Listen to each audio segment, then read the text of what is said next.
All right, so first up, let's focus on the health of India Inc. ICRA says in a recent report that Indian corporates' credit quality has seen a sharp revival in FY22 after 2 years of a slowdown which was worsened by the pandemic. Rating activity across sectors reflects the healthy rebound with the upgrade ratio at 18% and the downgrade rate at just 6%. Jitin Makkar, head of credit policy at ICRA, now joins in to talk about the fine print of the report and, of course, what it means for India Inc. as well. Hi, Jitin. Thanks very much for joining in. Let's begin with first what the report contains, right? That the upgrade ratio is far exceeding the downgrade ratio. What more does it contain? What are the sectors where you're seeing upgrades? Where are the downgrades coming in? And any other fine print that you want to take us through? Hi, good morning.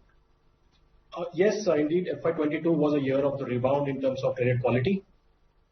Just before I answer your specific question on what were the trends like in terms of rating movements in either direction, the broad data point is that in any given year, if you look at history, typically we see that 80% of the ratings do not undergo any change. It's only within the 20% of the pie where we see that ratings move one way or the other. And historically, if you see the past 10-year averages, you would have seen a slightly upward bias in the sense that 11% of the portfolio would have seen an upward rating change and 9% of the portfolio would have seen a downgrade pressure. But contrast this with what happened in FY22, which is what your question was. In FY22, things were very different from what they have been in history. Firstly, it was, of course, as I said, it was a rebound year. What we saw was that rather than 80% of the ratings do not see any change, that proportion was much lower at around 75%. So which means that ratings were relatively more volatile in FY22 and 25% of the portfolio underwent a rating change. Now within this pie, typically upgrades and downgrades are in the ratio of 11 versus 9 or 10 versus 10. But here this was a year in FY22 where we saw a much larger proportion of upgrades compared with downgrades, and in fact the upgrades exceeded the downgrades by a factor of 3:1, which goes on to suggest, as far as the headline number is concerned, that things really took a trajectory much better as compared to what it was in FY20 and FY21. But yes, you also asked, beneath these headline numbers, what exactly is happening.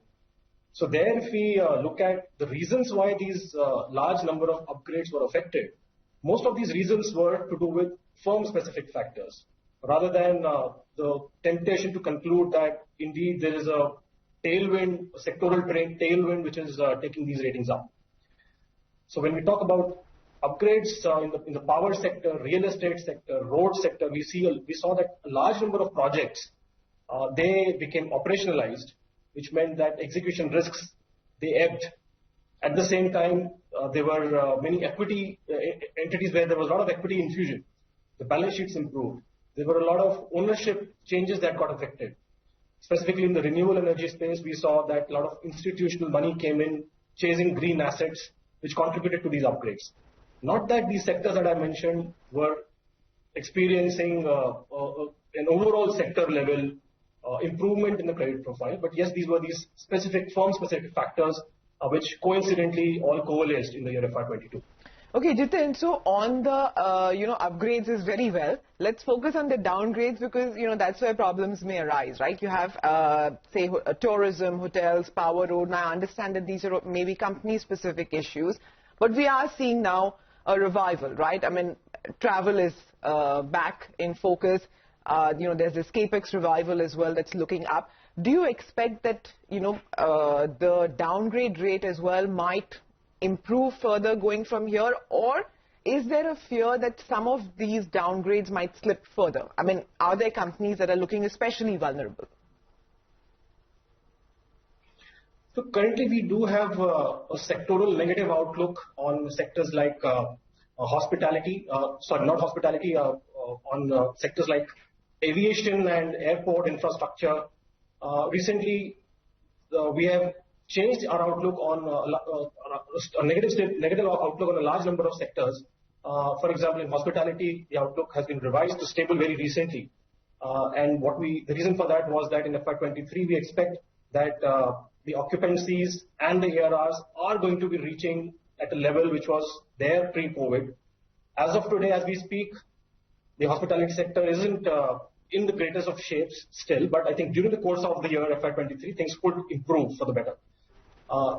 Likewise, we've changed the outlook on the toll road sector, where the outlook has been changed to positive, and this is largely driven by the WPI effect, which will, the meaning of that would be that toll rates are going to get enhanced, which would have a favorable implication on the revenue growth of toll road companies. Of course, the commodity companies like ferrous metals, textiles, these are also on a positive outlook. Indeed, there are just a handful of sectors left now which are still on a negative outlook, aviation being one of the prominent ones among those. All right. That's what currently the situation looks like. Okay. Hi, Jitin. Good morning. We also do have this entire Russia-Ukraine conflict which is playing out. We've seen commodity costs sort of spike. So from this, I'm seeing, you have real estate which has seen significant upgrade rates. It's at 14% right now. Do you think with commodity costs sort of surging like this, we're expecting cement price hikes, all of that come through? Do you think there's a significant risk to something like real estate, construction? Indeed, what we expect in FY23 is that prices are going to increase in real estate. Prices have already increased by a lot. So in case these prices remain elevated for the greater part of the next year, it is going to have an inflationary impact across the board. Producers may benefit more, consumers may not benefit as much, consuming sectors that is. But yes, at some point in time, if prices go beyond a particular threshold, it would have a negative effect on consumption demand, and of course, that would have an effect on the producers as well because of the volume impact, not as much the realization impact. So yes, inflationary pressures currently that are prevailing, not just in India but across the globe, they are the biggest risk factor that can scuttle the growth. In fact, recently ICRA has changed its GDP growth outlook downwards. It's now currently stands at 7.2% for FY23, and this is precisely because of inflationary pressures and the negative impact it can have on consumption demand. Okay, all right, Jitin. Thanks so much for stopping by and giving us your views. It was good chatting with you. Looking forward to fixing up a chat in the months to come. Wish you all the best in the coming fiscal. By the way, when we were having that chat,